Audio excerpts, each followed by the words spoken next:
Buenos días, queridos amigos y amigas. Retomamos estas charlas sobre el libro de Santiago o de Jacob o del otro, bueno, en fin, del libro de Santiago. Continuamos hablando a través de este capítulo 3 que está bastante extenso. Y dentro de lo que veníamos hablando de la lengua y de las explicaciones que dábamos y de los sustentos que presentaba Santiago en todo este proceso, hubo un elementico que se nos quedó allí en el tintero.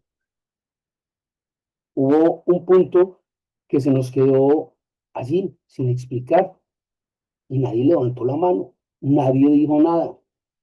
Y es un punto bien delicado.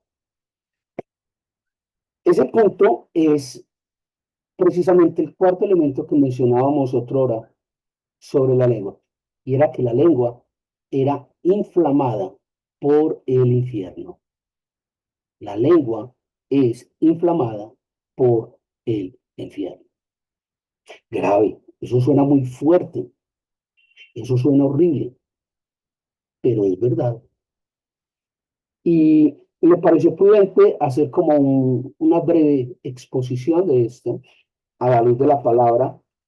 ¿Por qué razón la lengua es inflamada desde el infierno, desde la esencia misma de la maldad? ¿Por qué? ¿De dónde sacar un planteamiento tan obtuso como este? Y como les digo, lo peor es que es cierto. Resulta que hemos visto que el hombre ha sido capaz a lo largo de toda su historia de dominar la naturaleza. Ha sido capaz de salvaguardarse de las lluvias, de mantener ese instinto de conservación totalmente sano, a flote, para protegerse y controlar de alguna manera la naturaleza. Sin embargo, no ha sido capaz el hombre de dominarse a sí mismo. Y esto es grave, muy grave. ¿Por qué razón? El hombre que ha sido capaz de dominar las bestias, que ha sido capaz de someter de alguna manera la naturaleza, ha aprendido a sobreponerse a estos fenómenos naturales. ¿Cómo no ha sido capaz de someterse a sí mismo? ¿Por qué? ¿Por qué esta condición tan desfavorable? ¿Por qué el hombre es capaz de controlar las bestias, pero no es capaz de controlar su lengua? Esto es bastante grave. Y esto básicamente, de acuerdo con la palabra de Dios, obedece a dos factores. El primero de ellos es que la lengua es un elemento en su esencia incontrolable. Y este es un planteamiento bíblico.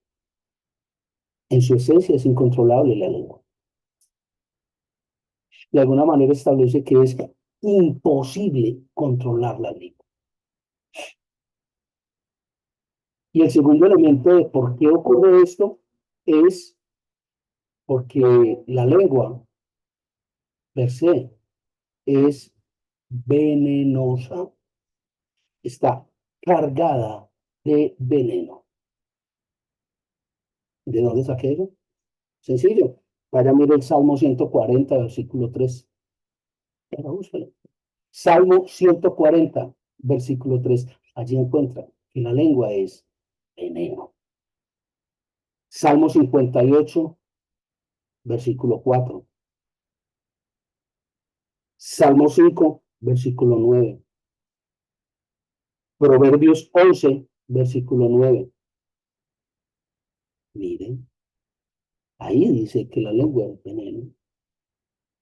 Le repito, Salmo 143, Salmo 58, 4, Salmo 5, 9 y Proverbios 11, 9. Ante este panorama bastante desolador, entonces, pues ahí no hay nada que hacer, ahí no hay nada que hacer. La Biblia dice que es imposible controlar la lengua, que su esencia es incontrolable. Y además de esto, la Biblia dice que es veneno. Muertos, o sea, ¿cuándo vamos a coger? ¿Para dónde coger con este panorama tan desolador? ¿O sí? Claro que hay para dónde coger. Recuerde que la Biblia, la palabra de Dios, se revela a sí misma y que juntamente con la prueba se nos da la salida. Eso dice la Biblia. Y entonces, ¿dónde está la salida a esta problemática de que la lengua es inflamada por el infierno? Sencillo. El mismo Jesucristo nos dio la clave y nos la dio allí en el Evangelio de Mateo. Cuando usted va a Mateo 19, 26, Mateo 19, 26, encuentra la clave para controlar la lengua. ¿No? ¿Cómo que qué dice Mateo 19, 26? Se supone que usted ya lo leyó. ¿No lo leí? ¿No? Ok. Mateo 19, 26 da la clave. Y esa clave es porque nada hay imposible para Dios. Luego, el problema que para el hombre, para el ser humano, se hace imposible, que es controlar su lengua, para Dios es totalmente posible. Ah, entonces estamos ganados. Que Dios se encargue el problema. Eh, eh, eh, Realmente no es tan simple. No es tan simple. Eh, Y entonces, ¿cómo le hacemos? Usted me acaba de decir que no hay nada imposible para Dios. Y también me acaba de decir que es imposible controlar la ley. Es como que no es tan simple. Resulta que el mismo libro de Santiago nos dice por allá adelante, no me acuerdo si Santiago o Hebreos, ahí al final de la Biblia, dice, aquel que le ora a Dios es necesario que crea que el tal existe. ¿Vio por qué no es tan simple?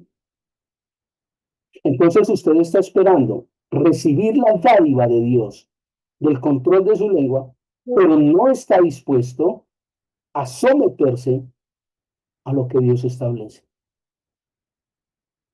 Quiere creer en Dios a su manera y como la canción, a tu manera.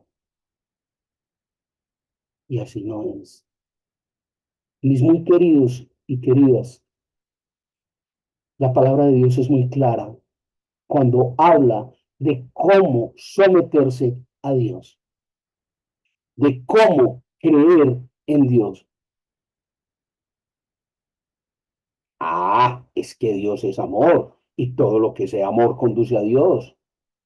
Realmente no es eso lo que dice la Biblia. O como decía el señor Francisco, todas las religiones conducen a Dios, entonces no hay problema. Todos somos salvos, todos somos hijos de Dios, todos vamos a acabar en el cielo. La verdad es que la Biblia dice una cosa muy distinta.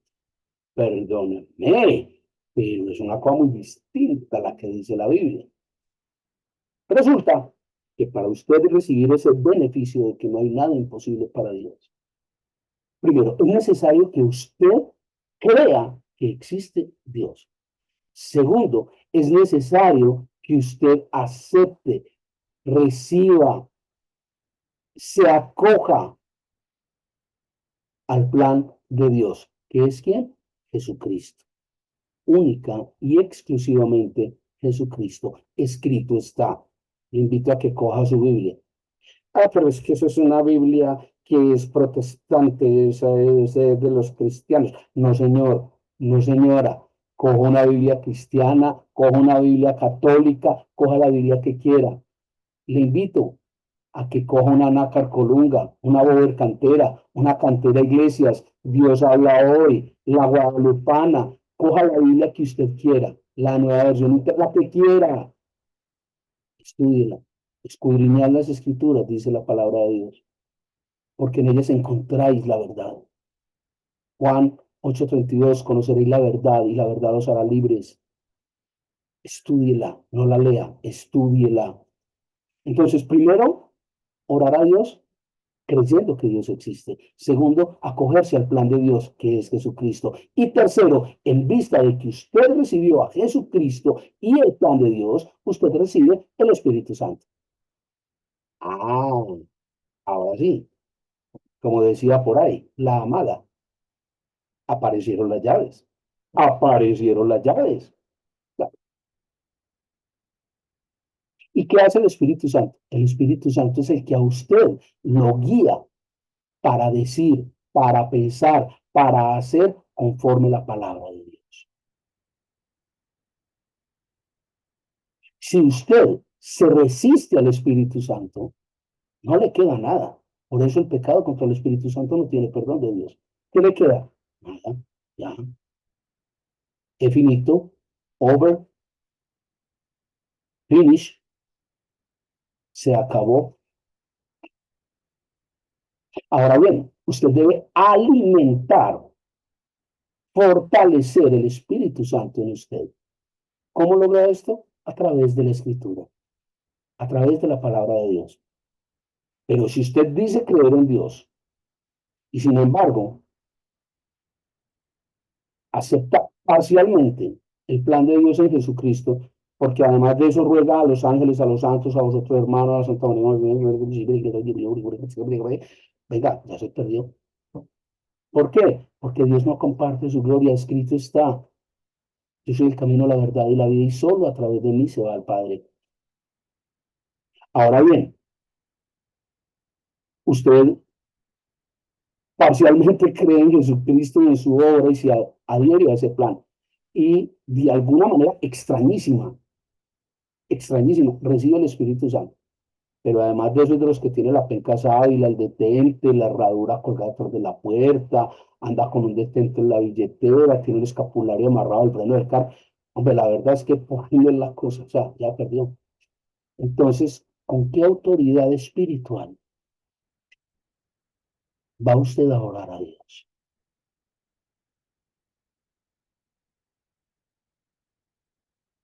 ¿Sabía que el libro de Santiago o de Jacobo establece, y lo vamos a ver más adelante si el Señor nos lo permite, que el hombre indeciso, el que es como las olas del mar, que van y vienen, no va a obtener absolutamente nada de Dios? ¿Sabía que está escrito? Sí, también en su Biblia católica está escrito. Y en su Biblia cristiana también está escrito. ¿Sabía eso? Las cosas con Dios son simples. ¿Estás con Cristo o estás contra Cristo? Punto. Punto. O se le olvida lo que estudiamos en el seminario de Apocalipsis. ¿Mm? En Apocalipsis 3 se le olvidó. Porque no fuiste cálido ni frío, sino tibio, el día del juicio os vomitaré. ¿Se le olvidó eso? Oh, no le puedo olvidar. O estamos o no estamos. Luego, si usted alimenta el Espíritu Santo, si usted estudia la palabra, si usted cree en la obra de Cristo, si usted cree en Dios y le ora a Dios, entonces no hay nada imposible para Dios. Dios se encarga de resolver el control de su lengua. ¿Comprende? Ah, entonces es verdad ese discípulo, el versículo bíblico que dice, ayúdate que yo te ayudaré. No. A ver, primero, ese versículo no existe en la Biblia. No hay ninguna parte de la Biblia que diga, ayúdate que yo te ayudaré. Segundo, el planteamiento de ayúdate que yo te ayudaré es contrario a la Biblia. es totalmente opuesto al designio bíblico. ¿Por qué? Porque implica que usted confía primero en su obra y después de que usted hace su obra o usted adelanta su obra, Dios hace la de él. Y así no funciona. Dios no funciona así. Una cosa es que la Biblia recomiende, establezca, eh, determine que usted debe ser diligente. Y otra cosa es que usted tenga que ayudarse a sí mismo primero para obtener la ayuda de Dios. Son dos cosas muy distintas. ¿Qué es ser diligente? Lea la palabra, escudriñe la escritura, ore permanentemente, haga de su día a día una oración. Eso es ser diligente. No hay obras coercitivas. Saulo de Tarso, o Pablo posteriormente llamado, nunca se ayudó y Dios hizo la obra en él. Ah, no. Si miramos toda la Biblia, está llena de personas diligentes. Usted quiere aprender a controlar su lengua, que es inflamada por el infierno. Entonces, lea la palabra de Dios, conozca la palabra de Dios, ore a Dios, inflámese desde el Espíritu Santo, no desde el infierno. De la abundancia del corazón habla la boca. Y este planteamiento que nos hace Mateo 19:26, de que no hay nada imposible para Dios, frente al tema de la lengua, nos genera una dicotomía, nos genera una bifurcación en el manejo de la lengua. Y Jacobo es muy claro en esto, muy, muy claro en esto. ¿Por qué la dicotomía? ¿Por qué la bifurcación? Porque Jacobo establece allí en su libro, no tiene ningún sentido a los ojos de Dios que usted con la misma boca que alaba y ora a Dios esté maldiciendo. ¿Ve la bifurcación? ¿Ve la dicotomía? Y para esto nos pone dos ejemplos muy claros. Santiago nos dice, un mismo río, una misma peña, no puede generar agua dulce y agua salada, agua amarga, lo llama la palabra. Una peña no puede brotar, un nacimiento no da agua dulce y agua amarga al mismo tiempo. No puede, no puede. Y como somos de cabeza obtusa y aguda, nos da otro ejemplo. Y Santiago nos dice, un árbol no puede dar el mismo árbol frutos que sean amargos y frutos que sean dulces, frutos que sean benéficos y frutos que no sean benéficos. Así o más claro. Entonces fíjese la dicotomía que nos plantea Santiago. Santiago dice, esto no puede ser. Yo con la misma boca que oro y clamo al Padre y alabo a Dios y lo bendigo y hago salmos, con esa misma boca yo no puedo estar maldiciendo al hermano. Y le tengo un dato, sabe que para la Biblia es muy grave,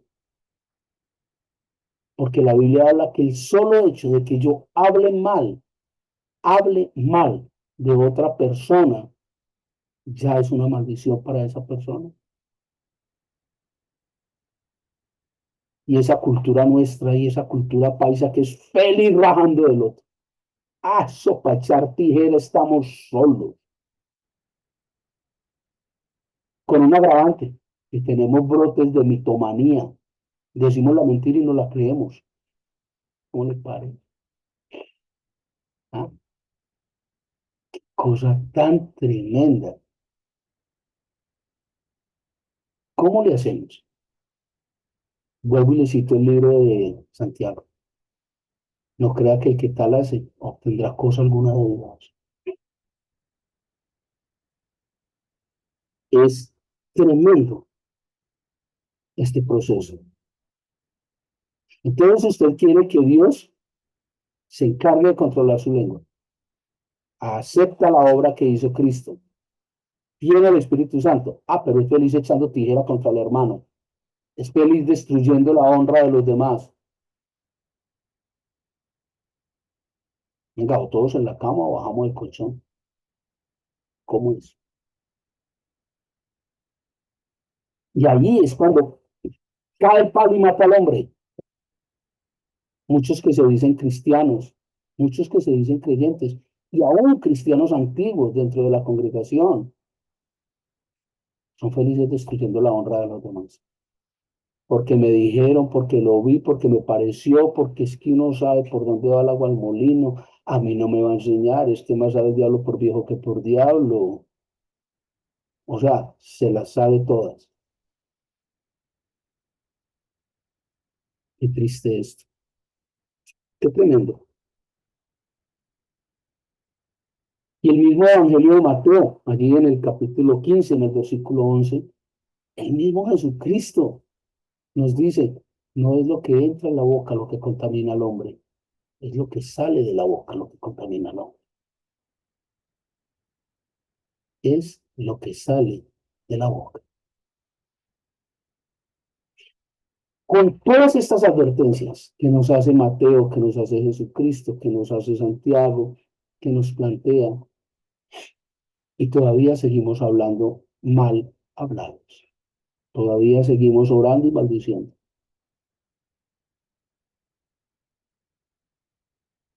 Se da cuenta porque no obtenemos nada de Dios. Se da cuenta porque es insuficiente lo que clamamos. Se da cuenta. Qué tremendo todo esto. Ahora bien, cuando nosotros recibimos de la obra de Cristo el Espíritu Santo, es el Espíritu Santo el que nos lleva a medir, a controlar nuestras palabras, nuestros pensamientos. Pero para que eso ocurra es necesario alimentar, avivar el Espíritu Santo.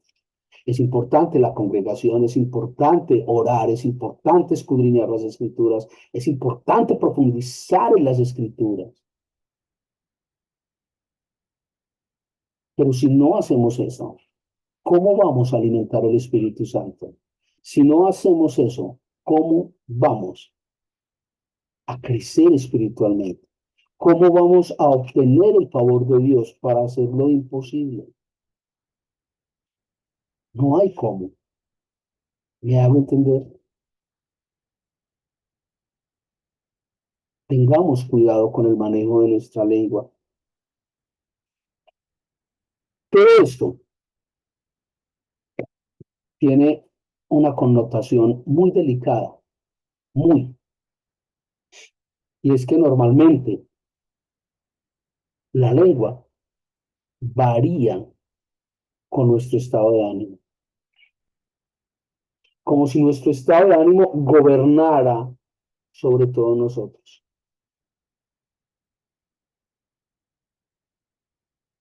Y esto es un error. Y es un error grave. ¿Y sabe por qué? Porque usted y Dios son mayoría. Y Dios hace en su vida lo imposible. Usted hace lo posible. Pero cuando yo dejo que sea mi estado de ánimo, que sea mi euforia, que sea mi emoción la que hable y actúe, entonces le estoy diciendo a Dios, quite chino, mis emociones, mi temperamento son más importantes que usted. Mi vida la gobierno yo. Uy, eso suena feo, pero es lo que hacemos. Cada cuanto le pide usted opinión a Dios. Cada cuanto se toma usted un tintico con Dios para hablar de sus cosas. No es que Dios es Dios y Dios todo lo sabe. Yo no necesito decirle nada. Ah, no. Pues la Biblia dice otra cosa. ¿Sabe por qué Dios espera que usted le pida cosas ¿Sabe por qué Dios espera que usted le cuente sus cosas? ¿Sabe por qué Dios espera que usted establezca un vínculo con Él? Porque Dios quiere que usted dependa de un todo y por todo de Él. Cuando usted le cuenta a Dios, cuando usted le pide a Dios, cuando usted comparte con Dios, todo, entonces Dios toma parte en su vida. Cuando usted no hace esto, entonces Dios está fuera de su vida y su vida es controlada por otros elementos. ¿Comprende? Se da cuenta del error que cometemos.